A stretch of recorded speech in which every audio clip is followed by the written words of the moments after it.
प्रणाम सब गोटे के। जय मिथिला जय मैथिली गीत पर गिढ़ारी गीत सुनबे छी, सुनी जाए जो गीत पसंद आवे लाइक सब्सक्राइब कर देबे।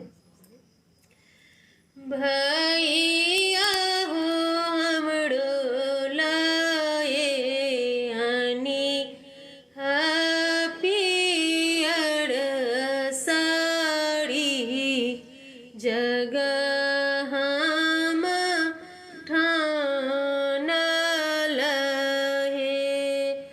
भैया हो हमरो लाए आनी सुरखी लाठी जगह में ठान लहे।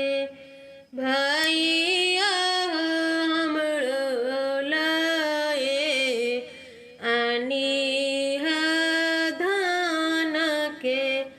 खोइछा जगह में ठान लहे। बहिनी गए हमरो देश बाजड़ नहीं लागई कहाँ से लेबो पियर साड़ी गे।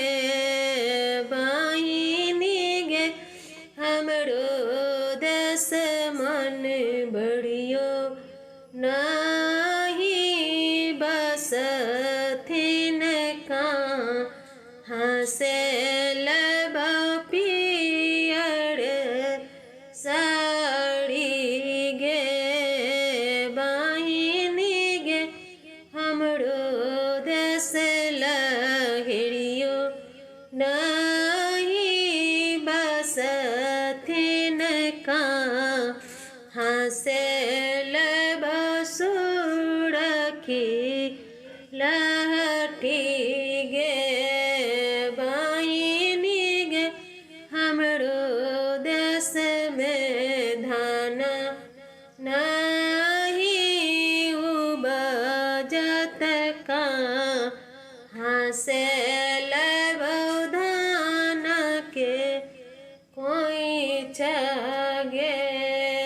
भैया हो सासु नदिया देते उलहन उलहनमा कौन साहबहे।